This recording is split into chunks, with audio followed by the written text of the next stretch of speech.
stories are more than just entertainment. They are vessels of wisdom, carrying life lessons across generations, across cultures.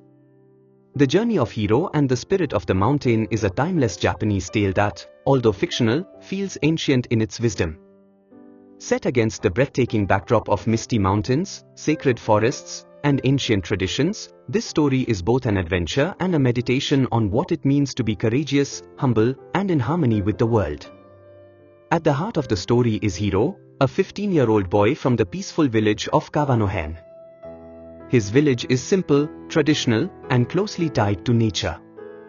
For generations, the villagers lived in harmony with the land, believing that the blessings they enjoyed were gifts from Yamnokami, the great spirit of the mountain. But in recent times, that harmony had begun to falter. Crops withered, rivers dried, and an air of despair settled over the people. The elders spoke of how humanity's greed and imbalance had angered the spirits. As a result, nature itself seemed to be turning away from them. In times like these, people often look for a hero, someone to restore balance, someone to bring hope. But heroes are not always born in palaces or chosen by prophecy. Sometimes, heroes are ordinary people who choose to take a single step forward when everyone else stands still. Hiro is one such hero.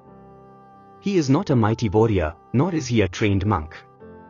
He is just a boy who cares deeply for his family and his people. His courage does not come from a thirst for glory, but from a simple and profound sense of responsibility. The call to adventure. Hiro's journey begins not with fanfare but with a quiet decision. One evening, as he sits with his grandmother in their humble home, he listens as she speaks of the old ways, of when the mountain was alive with blessings, and the land thrived in harmony. She tells him about Yamnokami, the spirit that watches over the land. As she speaks, there's a quiet sadness in her voice, but also hope. She gives Hiro a small wooden charm, carved in the shape of an ancient warrior's mask. It is said to ward off fear. It is a simple gift, yet it becomes Hiro's most cherished possession.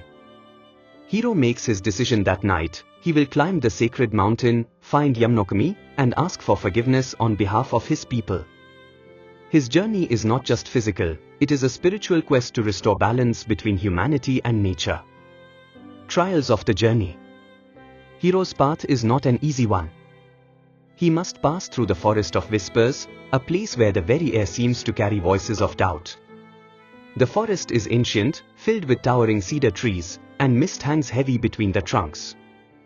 The whispers taunt him with his fears. You are just a boy, they say. You will fail like the others. But Hiro presses on. He understands something that many fail to grasp: courage is not the absence of fear. It is the decision to move forward despite it. One of the most powerful aspects of Hiro's story is how it presents challenges not as battles of strength, but as tests of character. The Bridge of Broken Dreams is another such trial.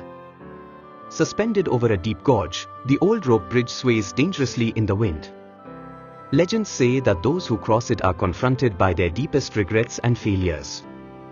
As Hiro crosses, he feels the pull of despair, the temptation to give up. But he remembers why he began this journey: to help his village, to honor his grandmother's faith in him. He focuses on that purpose, and step by careful step, he crosses the bridge.